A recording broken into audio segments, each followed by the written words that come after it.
नमस्ते जी। तो इस वीडियो में हम बात करेंगे जरा डॉलर के बारे में। तब एक टाइम था जब ब्रिटेन का जो एम्पायर था काफी ज्यादा बड़ा था और ब्रिटेन की काफी ज्यादा चलती थी। इसका एम्पायर बहुत ज्यादा बड़ा हुआ करता था। इनकी जो करेंसी थी काफी मजबूत थी। तो कहते हैं ना कि हर दिन के बाद रात आती है। तो जब 1939 में सेकेंड वर्ल्ड वॉर की शुरुआत होती है तो इस वर्ल्ड वॉर के अंदर जो बहुत सारे देश है उनके अंदर काफी ज्यादा तबाही होती है। जो नाजी जर्मनी होता है ना, वो यूके के अंदर बहुत ज्यादा बमबारी करता है, प्लेन से बहुत सारे बम गिराता है। तो उनकी काफी ज्यादा जो फैक्ट्रियां होती हैं, शहर होते हैं, वो काफी ज्यादा बर्बाद कर देती हैं। अगर वहीं अमेरिका को देखें तो अमेरिका इस टाइम पे आराम से अपना डेवलपमेंट कर रहा होता है। अभी वो सेकेंड वर्ल्ड वॉर में पार्टिसिपेट नहीं करता, वो काफी लास्ट में पार्टिसिपेट करता है। अब अमेरिका इस टाइम पे काफी ज्यादा डेवलप कर चुका होता है। तो जब वर्ल्ड वॉर खत्म हो जाता है, वर्ल्ड वॉर खत्म होने के बाद तो जो बहुत सारे देश होते हैं उन्हें दोबारा रिकंस्ट्रक्शन करने के लिए, यानी कि अपने देश को दोबारा बनाएं, तो उनको वो काफी ज्यादा पैसा देता है और वो यूके को भी काफी ज्यादा पैसा देता है।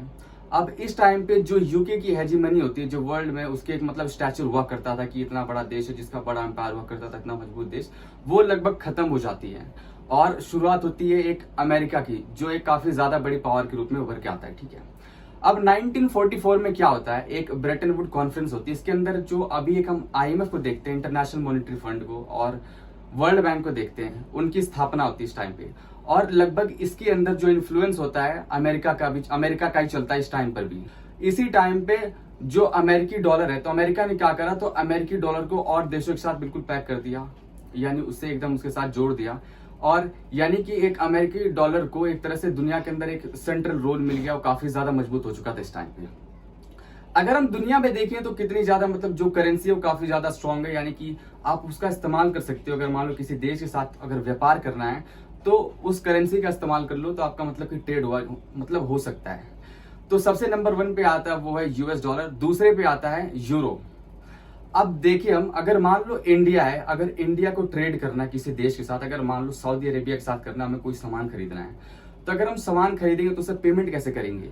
अगर हम अपनी इंडियन रुपीज में उसे पेमेंट करेंगे तो शायद वो एक्सेप्ट नहीं करेगा, क्योंकि अगर मान लो अगर सऊदी अरेबिया को कुछ खरीदना होगा तो हमारी इंडियन करेंसी को जिस देश को वो देगा वो उसे एक्सेप्ट ही नहीं करेगा। तो इसीलिए जो अमेरिकी डॉलर है, अमेरिकी डॉलर को लगभग दुनिया में सभी लोग एक्सेप्ट करते हैं, तो उसके साथ लोग ट्रेड करते हैं। तो हम जो डॉलर को देंगे अगर हम सऊदी अरेबिया को, तो उससे हम ट्रेड कर सकते हैं।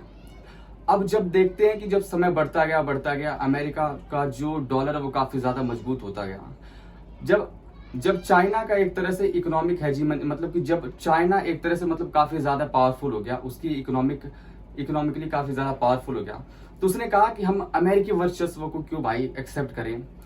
अब जो चाइना है वो चाहता है कि जैसे अमेरिकी डॉलर है, उसकी हेजीमनी है, वो चाहता है उसे तोड़ना। वो भी चाहता है कि जो हमारा युआन है वो भी मजबूत बने, और जो और देशों के साथ जो एक व्यापार होता है कि हम एक युआन का इस्तेमाल करके और देशों के साथ व्यापार कर सके, वो भी चाहता है कि वो ऐसा हो।